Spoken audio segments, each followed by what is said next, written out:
18ാമത് അന്താരാഷ്ട്ര ഫിലിം ചലച്ചിത്രമേളയുടെ മൂന്നാമത്തെ ദിവസമായി ഇന്ന് നമ്മുടെ പ്രിയപ്പെട്ട അതിഥിയായി എത്തിയിരിക്കുന്നത് പ്രമുഖ സംവിധായകനായ ശ്രീ ടി.കെ. രാജീവ് കുമാറാണ്. ഒരു അതിഥി മാത്രമായി ഒതുങ്ങുന്ന ആളല്ല ഫെസ്റ്റിവലുകളിൽ അദ്ദേഹം എന്ന് ഫെസ്റ്റിവലുകൾ സ്ഥിരം കാണുന്ന നമുക്കറിയാം. കാരണം ഒരു സഞ്ചാരിയെപ്പോലെ ഒട്ടുമിക്ക സിനിമകളും കാണുക, സിനിമകളെക്കുറിച്ചുള്ള വിവാദങ്ങളിലും അതുപോലെ വിമർശനങ്ങളിലും വളരെ സജീവമായി ഇടപെടുക, സിനിമയുടെ ക്രിയാത്മകതകളിൽ വളരെ നിരീക്ഷണ ബുദ്ധിയോടുകൂടി ഇടപെടുക, ഇങ്ങനെയുള്ള കാര്യങ്ങളിൽ അദ്ദേഹം വളരെ ജാഗ്രത പുലർത്തുന്ന ഒരാളാണ്. സിനിമയുടെ തന്നെ മറ്റു പ്രവർത്തനങ്ങളിലും വളരെ ക്രിയാത്മകമായി മുഴുകുന്ന ഈ വ്യക്തി നമ്മോടിപ്പോൾ സംസാരിക്കുന്നു. സർ, ഈ ചലച്ചിത്രമേളയിലെ ഒരു സിനിമകളുടെ മൊത്തം വിലയിരുത്തൽ താങ്കളുടെ അഭിപ്രായത്തിൽ എങ്ങനെയാണ്? എനിക്ക് തോന്നുന്നു നമ്മൾ ഈ കോമ്പറ്റീഷൻ സെക്ഷൻ കുറച്ചുകൂടെ സ്ട്രെങ്ത് ഉണ്ടാകുമായിരുന്നു തോന്നുന്നത്. അപ്പം അതിപ്പോൾ ഒരു ഓർഗനൈസ് ചെയ്യുന്ന അക്കാഡമിയുടെ ഒരു കുറ്റമായി നമുക്ക് കണ്ടെത്താൻ പറ്റത്തില്ല. കാര്യം ഈ വർഷം നമ്മൾ ഉദ്ദേശിക്കുന്ന സ്പെസിഫിക് ഏരിയ റീജിയൻസിൽ നിന്ന് വരുന്ന ഡെബ്യൂ ഡയറക്ടേഴ്സിൻ്റെ സിനിമകൾ എന്ന് പറയുന്നതിൽ നിന്നാണ് നമ്മൾ സെലക്ട് ചെയ്യപ്പെടുന്നത്. അപ്പോൾ അതുകൊണ്ട് നമുക്കതിനകത്ത് നല്ല സിനിമകൾ കൊണ്ടുവരണമായിരുന്നു എന്നുള്ള ആർഗ്യുമെൻറ്റ് നിലനിൽക്കുന്നില്ല ഒന്ന്. പക്ഷേ എനിക്ക് തോന്നുന്നു ജനറലി ഇത്തരത്തെ പാക്കേജസ് പലതും നല്ലതാണ്. ഇതിൻ്റെ ഡിസ്ട്രിബ്യൂഷൻ ഷെഡ്യൂളിങ്ങിനകത്ത് തിയേറ്ററിനകത്തുള്ള ഷെഡ്യൂളിങ് വളരെ ഇനിഷ്യൽ ഷെഡ്യൂളിങ് വളരെ പ്രോപ്പറായിരുന്നു. പിന്നെ ഇതിനകത്ത് എനിക്ക് തോന്നുന്നത് ഈ 9,000 ഓൾമോസ്റ്റ് 10,000 പേരോളം ഡെലിഗേറ്റുകൾ വരുന്നു എന്ന് പറയുന്നത് തന്നെ സത്യത്തിൽ നമ്മുടെ ഇൻഫ്രാസ്ട്രക്ചർ വെച്ചിട്ട് നമുക്ക് അഫോർഡബിൾ അല്ല. അവർക്ക് പ്രോപ്പറായിട്ടുള്ള ഒരു സ്ക്രീനിങ്ങിനുള്ള ഫെസിലിറ്റി കൊടുക്കുക, എല്ലാവർക്കും പ്രോപ്പറായിട്ട് നല്ല സിനിമകൾ കാണാനുള്ള അവസരം ഉണ്ടാക്കുക.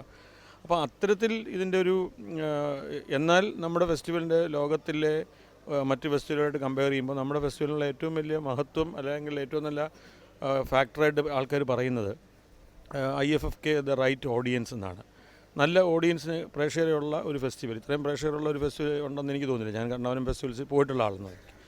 പക്ഷേ ഇതിനകത്ത് നമുക്കിത് ഈ ഓഡിയൻസിനെ റെസ്ട്രിക്റ്റ് ചെയ്യുക എന്നുള്ളത് നമ്മുടെ ഒരു ക്യാരക്ടറിനെ അഗൻസ്റ്റായിട്ട് നിൽക്കുകയും എന്നാൽ നമുക്ക് ഇൻഫ്രാസ്ട്രക്ചർ ബെറ്റർമെൻറ്റ് ഉണ്ടാക്കാതെ ഇനി മുന്നോട്ട് പോകാൻ സാധ്യമല്ല. ഒന്ന്, ഈ സിനിമ പ്രദർശനശാലകളിലേക്ക് വരുമ്പോൾ അത് അബ്സല്യൂട്ട് ഒരു പെർഫെക്റ്റ് കണ്ടീഷൻസിൽ കാണുക എന്നുള്ള ഉത്തരവാദിത്വം കൊണ്ടുണ്ട്. അതായത് ഇപ്പോൾ നമ്മൾ ഒരു ഫിലിം മേക്കർ അയാളുടെ ഒരു തീമാറ്റിക്കായിട്ട് സബ്ജക്റ്റിനെ അപ്രോച്ച് എസ്തെറ്റിക്കലി കഷ്ടപ്പെട്ടെടുക്കുന്ന ഒരു പടം പ്രോപ്പർ വ്യൂയിങ്, അതായത് ആൾക്കാരുടെ ബഹളമില്ലാതെ ഇരുന്ന് കാണുന്നവർക്ക് റിലാക്സ്ഡ് ആയിട്ടിരുന്ന് കാണാൻ പറ്റുന്ന രീതിയിൽ സിനിമയെ പറ്റി ചിന്തിക്കാനും ആ സിനിമയോടൊപ്പം സഞ്ചരിക്കാനുമുള്ള ഒരു എൻവയറമെൻറ്റ്, ഈ തിരക്കും ബഹളവും എന്ന് പറയുന്നത് കാണാൻ ഭംഗിയുണ്ടെന്നുള്ളതല്ലാതെ സിനിമ ആസ്വദിക്കാനും അതിൻ്റെ സംവിധാനം ഉദ്ദേശിക്കുന്ന പല ലെയറിങ്ങും അതിൻ്റെ സബ് ടെക്സ്റ്റുകളും അതിൻ്റെ കോണ്ടെക്സ്റ്റുകളും ഒക്കെ സീരിയസ് ആയിട്ട് നോക്കേണ്ട ഒരാളെ സംബന്ധിച്ച് ഒരു പെർഫെക്റ്റ് വ്യൂയിങ് സാധ്യമാക്കണം. അപ്പോൾ അതിന് എനിക്ക് തോന്നുന്നത് ഈ ഫെസ്റ്റിവലിൽ നമുക്ക് നേരത്തെ ഉള്ളൊരു കടമ്പ തന്നെയാണ് ഇതെങ്കിൽ പോലും ഈ ഫെസ്റ്റിവൽ കഴിഞ്ഞാൽ ഇനി അടുത്തൊരു ഫെസ്റ്റിവൽ എന്ന് പറയുന്നത് എബൌട്ട് 10,000 ആൾക്കാർ. കാര്യം അക്കാഡമിക്കലി കണ്ടവാനും കോഴ്സസ് വന്നിരിക്കുന്നു. ആ കോഴ്സസിനൊക്കെ ഇതൊരു പാഠ്യപദ്ധതിയുടെ ഭാഗമായി മാറുന്നു. അപ്പോൾ അങ്ങനെ വരുമ്പോൾ ഇത് ഒരു കൃത്യമായ ഒരു ഫിലിം ഫെസ്റ്റിവൽ കോംപ്ലക്സിലേക്ക് തന്നെ ഇത് അങ്ങനെ ഒരു ചിന്ത ഉണ്ടാവേണ്ടി വരും. അപ്പോൾ എനിക്ക് തോന്നുന്നത് അതാണ് ഇനി നമുക്ക് ഒരു ഫെസ്റ്റിവലിൻ്റെ ഇപ്പോൾ ഇത്തവണ തന്നെ പല നല്ല സിനിമകളും പലർക്കും കാണാൻ പറ്റാതെ പോയിട്ടുണ്ട്. അപ്പോൾ അതുകൊണ്ട് നമുക്കൊരു വിലയിരുത്തൽ, ആരെങ്കിലും പറയുന്നൊരു വിലയിരുത്തൽ മുഖവിലേക്ക് എടുക്കാനും പറ്റത്തില്ല. കാര്യം നല്ല സിനിമകളുണ്ടായിരുന്നു. അപ്പോൾ അത്തരം നല്ല സിനിമകൾ ഒരു പ്രാവശ്യം കണ്ടു കഴിഞ്ഞിട്ട് അടുത്ത നല്ല സിനിമയാണെന്നുള്ള അഭിപ്രായം വരികയും ഇത് കാണുവാനായിട്ട് തിയേറ്ററിൽ ചെല്ലുമ്പോൾ ആൾക്കാർ ഡിസപ്പോയിൻറ്റഡ് ആയിട്ട് തിരിച്ചു പോകേണ്ടി വരുന്നു. അതൊരു പ്രാക്ടിക്കൽ ഇഷ്യൂ ആണ്. അത് സംഘാടകത്തിൻ്റെ അല്ലെങ്കിൽ സംഘാടകനം നടത്തുന്നതിൻ്റെ തെറ്റല്ല. മറിച്ച് നമുക്ക് ഈ ഡെലിഗേറ്റ് പാസ് കൊടുക്കുന്നതിന് റെസ്ട്രിക്ഷൻ നമുക്ക് പ്രോപ്പറായിട്ടൊരു ഒരു അങ്ങനെ റെസ്ട്രിക്ഷൻ കൊണ്ടുവരാൻ പറ്റുമല്ലോ എന്നുള്ളതിനെപ്പറ്റി നമ്മളൊരു അനാലിസിസ് നടത്തേണ്ടിയിരിക്കുന്നു. ഒന്നെങ്കിൽ അല്ലെങ്കിൽ നമ്മൾ ഫെസ്റ്റിവൽ സ്ക്രീനിങ് എന്ന് പറയുന്നത് ജൂറിയും സിനിമയുമായി ബന്ധപ്പെട്ടവർ, അങ്ങനെ അക്രഡിറ്റഡ് ആയിട്ടുള്ള ഫിലിം ക്രിറ്റിക്കുകൾ, മീഡിയ, അങ്ങനെയുള്ളവർക്ക് വേണ്ടി മാത്രമായിട്ടുള്ളൊരു സ്പെഷ്യലൈസ്ഡ് സ്പേസും, അല്ലാതെ സ്റ്റുഡൻറ്റ് കമ്മ്യൂണിറ്റിക്കും അങ്ങനെയുള്ളവർക്ക് ഒരു പ്രത്യേക എൻറ്റിറ്റി എന്നുള്ള തരത്തിൽ ചിലപ്പോൾ പണ്ട് നമ്മൾ പബ്ലിക്കിനൊരു ഷോസ് വെച്ചിരുന്നല്ലോ എന്ന് പറയുന്ന പോലെ ചിലപ്പോൾ നമ്മൾ ആലോചിക്കേണ്ടി വരുമായിരിക്കും. പക്ഷേ ഒരു ഫിലിം കോംപ്ലക്സ് എന്ന് പറയുമ്പോൾ ഇവിടെ പലരും തെറ്റിദ്ധരിച്ചിരിക്കുന്നത് കുറേ തിയേറ്ററുകളുള്ളൊരു കോംപ്ലക്സ് എന്ന് മാത്രമാണ്. അങ്ങനെയല്ല. എനിക്ക് തോന്നുന്നത് ഇതെന്ന് പറഞ്ഞാൽ അവിടെ റിസർച്ച് സെൻറ്ററും ഡിജിറ്റൽ, ഇപ്പോൾ നമുക്ക് ഡിജിറ്റൽ ഒരു ലൈബ്രറി ഉണ്ടെങ്കിൽ ഇതിനകത്ത് തന്നെ പല സിനിമകളും നമുക്ക് ഇവിടെ കാണാൻ പറ്റാത്ത സിനിമകൾ അവിടെ കാണാൻ പറ്റും. അതിനൊരു ചെറിയ പേയ്മെൻറ്റ് ഈടാക്കാം. അപ്പോൾ അത്തരത്തിലൊരു ഒരു ഫിലിം കോംപ്ലക്സ് ഒരു വിഷനാക്കി കണ്ട് മാത്രമേ എനിക്ക് തോന്നുന്നു ഇനി ഇതിനകത്ത് ചലച്ചിത്ര അക്കാദമിയുടെ നടത്തിപ്പിനെക്കുറിച്ചോ അല്ലെങ്കിൽ അവർ കൊണ്ടുവരുന്ന സിനിമകളെക്കുറിച്ചോ നമുക്ക് അഭിപ്രായം പറയാൻ പറ്റാത്ത സിറ്റുവേഷൻ. കാരണം വെച്ചാൽ അവർ വളരെ കൃത്യമായി 17 കൊല്ലം കൊണ്ട് അച്ചീവ് ചെയ്തിരിക്കുന്ന ഒരു ക്രെഡിബിലിറ്റി ഉണ്ട്, അതിനൊരു ഫോമുണ്ട്, അതിനൊരു ഫോമാറ്റ് ഉണ്ട്. പിന്നെ തീർച്ചയായിട്ടും എനിക്ക് തോന്നുന്നത് ഇപ്പോൾ ഈ ഫെസ്റ്റിവലിനെ സംബന്ധിച്ച് ഇനി അടുത്തൊരു ഫെസ്റ്റിവലിൻ്റെ ഒരു ക്യാരക്ടർ റീഡിഫൈൻ ചെയ്യേണ്ട സമയമായിരിക്കുന്നു. കാര്യം കാരണം ഈ മുമ്പ് ഈ 2-3 ദിവസങ്ങൾക്കുള്ളിൽ തന്നെ അഭിമുഖം നടത്തിയപ്പോൾ പലരും പറഞ്ഞ ഒരു പോയിൻ്റ്, താങ്കൾ പറഞ്ഞതുപോലെ ഒരു ചിത്രം കാണണമെന്ന് ആഗ്രഹിച്ച് ഈ തിയേറ്ററിനകത്ത് ചെല്ലുമ്പോൾ പോലും സാധിക്കുന്നില്ല. വെറും ബഹളങ്ങൾ മാത്രം കൊണ്ട് പോലും അവർ പറയുന്ന കഥാപാത്രങ്ങൾ പറയുന്ന സംഭാഷണങ്ങൾ ശ്രദ്ധിക്കാൻ പറ്റുന്നില്ല. അപ്പോൾ അത് ഏത് തരത്തിലാണ് ആ ഡിസിപ്ലിനറി ആക്ഷൻ വരേണ്ടതെന്ന് ചിന്തിക്കേണ്ടിയിരിക്കുന്നത്. അതെ, എനിക്ക് തോന്നുന്നത് അതിന് ബേസിക്കലി ഒരു അണ്ടർസ്റ്റാൻഡിങ്ങാണ്, പ്രേക്ഷകന് അങ്ങനെ ഒരു അണ്ടർസ്റ്റാൻഡിങ് കൊടുക്കുക എന്നുള്ളത് തന്നെയാണ് ഏറ്റവും ഇമ്പോർട്ടൻറ്റ്. പിന്നെ നമുക്കിപ്പോൾ ഈ പഴയ പോലെ സിനിമകൾ ഫ്രീ ആയിട്ട് കിട്ടുന്ന ഏർപ്പാടുകൾ നിന്നു. വേൾഡ് സെയിൽസ് ഏജൻറ്റുകൾ വലിയ വലിയ സിനിമകൾ വാങ്ങാൻ തുടങ്ങി. അപ്പോൾ അവർ $5000 ഒരു പ്രൊജക്ഷൻ കഴിഞ്ഞാൽ അതിന് കൂടുതൽ പൈസ ചോദിക്കുക, അങ്ങനെയൊക്കെയുള്ള ബിസിനസ് പ്രപ്പോസിഷൻ അതിനകത്ത് വന്നു കഴിഞ്ഞു. അപ്പോൾ അങ്ങനെ വരുമ്പോൾ നമ്മളെ സംബന്ധിച്ചൊരു ഗവൺമെൻറ് തലത്തിലുള്ള ഒരു സ്ഥാപനം എന്നുള്ളത് എനിക്ക് നമുക്ക് ഒരു ബഡ്ജറ്റ് ലിമിറ്റേഷൻസ് ഉണ്ട്. പക്ഷേ ഇതൊക്കെയാണെങ്കിലും എനിക്കൊന്ന് ഇതിൻ്റെ ഒരു ക്യാരക്ടർ റീഡിഫൈൻ ചെയ്യുമ്പോൾ തന്നെ നമുക്ക് ഇതിനൊന്ന് റീസ്ട്രക്ചർ ചെയ്തെടുക്കാൻ പറ്റും. അപ്പോൾ അതെങ്ങനെ വേണം എന്നുള്ളതാണ്. ഇപ്പോൾ ഗോവയിൽ അവർ ചെയ്ത പോലെ ഒരു കാർണിവൽ കൂടെ നടത്തുക എന്നുള്ളതല്ല ഞാൻ ഉദ്ദേശിച്ചത്. സിനിമയുമായി ബന്ധപ്പെട്ട് തന്നെ സ്പെഷ്യലൈസ്ഡ് ഏരിയാസ് വന്നു കഴിഞ്ഞാൽ, ഇപ്പം നല്ല റെട്രോസ്പെക്റ്റീവ് ഉണ്ടെങ്കിൽ റെട്രോസ്പെക്റ്റീവ് മാത്രം പ്രിഫർ ചെയ്യുന്നവർക്ക് നമുക്ക് ഇപ്പോൾ ഒരു ഒപ്പീനിയൻ പോൾ എടുക്കുക.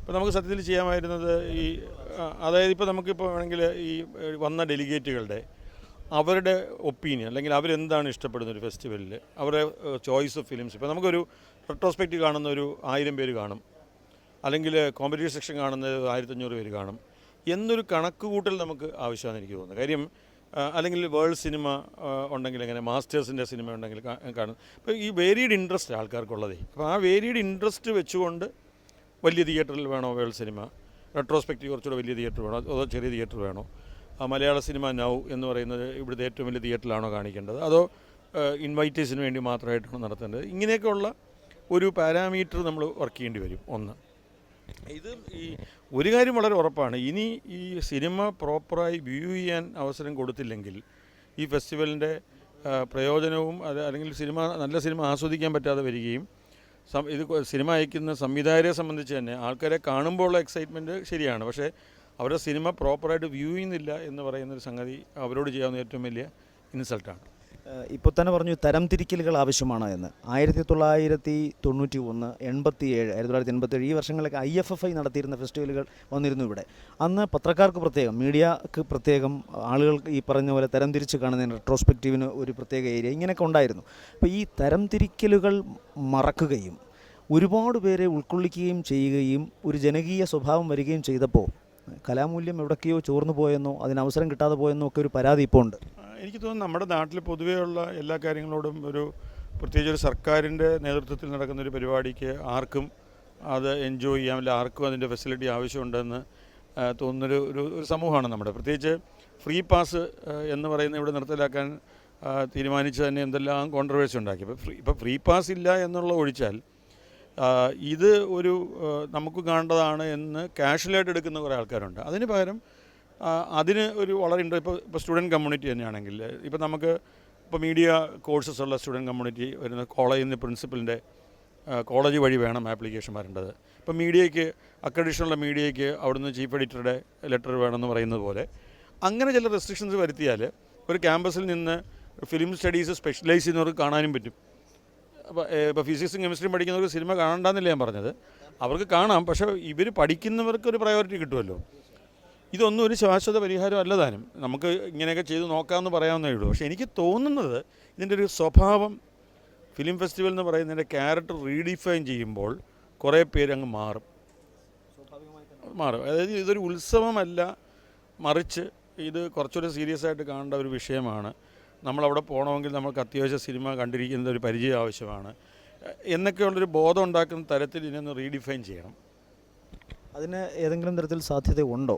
അതിന് ഇനി ഇപ്പോൾ തന്നെ രാഷ്ട്രീയമായ ചില ഇടപെടലുകൾ വരുന്നുണ്ട്. ഇപ്പോൾ ഒരു പ്രത്യേക ഭരണം കേന്ദ്രത്തിലോ അല്ലെങ്കിൽ കേരളത്തിലോ ഉണ്ടാകുമ്പോൾ അവർ നടത്തുന്ന ഫെസ്റ്റിവലിന് ആക്ഷേപവും ഇതൊക്കെ എന്നും നിലനിൽക്കുന്ന ഒന്നാണ്. ഒരുപക്ഷെ റീഡിഫൈൻ ചെയ്താലും വന്നേക്കാവുന്ന ഒന്നാണ്.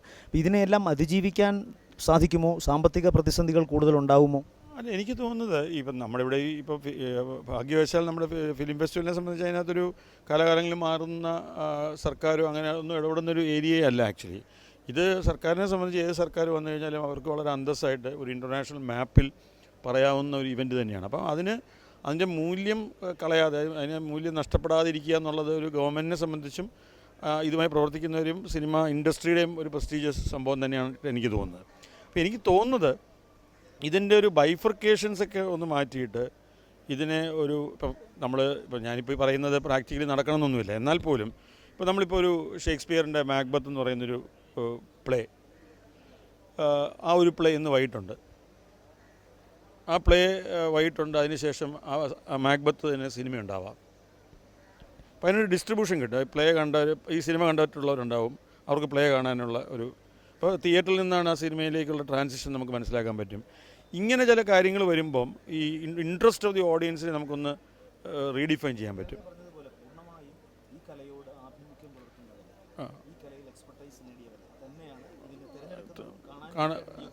പിന്നെ ഇതിനകത്ത് മറ്റുള്ളവർക്ക് ഇത് കാണണ്ടേ, സർക്കാർ നടത്തുന്ന പരിപാടിയെല്ലാം ചോദിച്ചാൽ ഡെഫിനറ്റ്ലി. അപ്പോൾ പബ്ലിക് വ്യൂവിങ്ങിന് നമ്മളൊരു സെലക്റ്റഡ് പടങ്ങൾ സെലക്ട് ചെയ്യുക. ഇപ്പം ഒരു പബ്ലിക് വ്യൂ പണ്ട് അങ്ങനെ ആയിരുന്നില്ല. പബ്ലിക് വ്യൂവിന് ഇത്ര ഒരു 25 പടം അല്ലെങ്കിൽ 30 പടം സെലക്ട് ചെയ്തിട്ട് അത് മാത്രം പബ്ലിക് വ്യൂവിങ്ങിന് നമ്മൾ കാണിക്കുക. ഒരു പക്ഷേ എങ്കിൽ അങ്ങനെ ആയിരുന്നിരിക്കാം. പബ്ലിക് വ്യൂവിങ്ങിന് സെപ്പറേറ്റ് കൊടുക്കുമ്പോൾ പിന്നെ ഇതിനകത്ത് ഒരു പ്രഷർ വരാം, നമ്മളീ പറഞ്ഞ പോലെ. പക്ഷേ അതിന് പകരം ഇത് ഇത്തരത്തിൽ നമ്മൾ പറയുമ്പോൾ നാഷണൽ സ്കൂൾ ഓഫ് ഡ്രാമയുടെ അവരുടെ വേൾഡ് തിയേറ്റർ ഡേ നടത്തുന്നത്, അവിടെ കറക്റ്റായിട്ട് ആ തിയേറ്ററുമായി ബന്ധപ്പെട്ട ആൾക്കാരെ വരുന്നുള്ളൂ. അല്ലെങ്കിൽ നാടകത്തിനോട് താല്പര്യമുള്ള ആൾക്കാർ ഇവിടുന്ന് ടിക്കറ്റ് എടുത്ത് ഡൽഹിയിൽ പോയിട്ട് ആ ഫെസ്റ്റിവൽ കാണുന്നുള്ളൂ. പണ്ട് നമ്മൾ ഗോവയിലോ അല്ലെങ്കിൽ ഡൽഹിയിൽ നടന്ന ഫെസ്റ്റിവലിന് ഇവിടുന്ന് പോകുന്ന ആൾക്കാരെല്ലാം പോരുന്നത് എങ്ങനെയായിരുന്നു? സിനിമയോട് താല്പര്യമുള്ളവരും വളരെ സീരിയസ് ആയിട്ട് കാണുന്ന ആൾക്കാർ മതി. ഇതിപ്പോൾ ഈ അക്കാഡമിക് ലെവലിൽ കേരളത്തിൽ എല്ലാ മുക്കിനും മൂലയിലുള്ള കോളേജുകളെല്ലാം വിഷ്വൽ കമ്മ്യൂണിക്കേഷനും മീഡിയ സ്റ്റഡീസും വന്നതോടുകൂടി ഇതതിൻ്റെ ഒരു പാർട്ടായി തെറ്റിദ്ധരിക്കപ്പെട്ടു എന്നുള്ളതാണ്. ഇത് എൻ്റെ ഒരു ഡിഫറൻ്റാണ്. അല്ല, പക്ഷേ അതിനകത്ത് എനിക്കതിനകത്തൊരു ഡിഫറൻസ് ഓഫ് ഒപ്പീനിയൻ ഉള്ളത്, അങ്ങനത്തെ ഒരു വ്യൂയിങ്ങും ഈ വ്യൂയിങ്ങും തമ്മിൽ ഒരു ഭയങ്കര വ്യത്യാസമുണ്ട്. അതായത് നമ്മൾ ആൾക്കാരുമായിട്ട് ഇൻട്രാക്ട് ചെയ്യുകയും ഫിലിം മേക്കേഴ്സുമായിട്ട് ഇൻട്രാക്ട് ചെയ്യാനൊക്കെ കിട്ടുന്നൊരു അവസരം. പിന്നെ ഇത്തരം ഒരു ആംബിയൻസിൽ നമ്മളൊരു സിനിമയുടെ പെർസ്പെക്റ്റീവ്സിന് ഡിഫറൻസ് വരും, നമ്മൾ പലരുമായിട്ട് ഇൻട്രാക്ട് ചെയ്യുമ്പോഴും. അപ്പോൾ ആ സംഗതിക്ക് ഫെസ്റ്റിവലിന്, അതുകൊണ്ടാണ് ഫെസ്റ്റിവൽ ലോകത്തെല്ലായിടത്തും ഇപ്പോഴും നടക്കുന്നത്. അപ്പോൾ ഇതിനകത്ത് ഇനി എന്ത് ടെക്നോളജി വന്നു എന്ന് പറഞ്ഞാലും ആ ടെക്നോളജി കൊണ്ട് ഇതിനൊരു ക്യാരക്ടർ പ്രോപ്പർ ആണെങ്കിൽ ഒരിക്കലും ഇത് നശിക്കത്തില്ല. അപ്പം എനിക്ക് തോന്നുന്നു ഇത് right time to think, redesign the whole festival with the opinion of the audience. Okay, thank you, sir.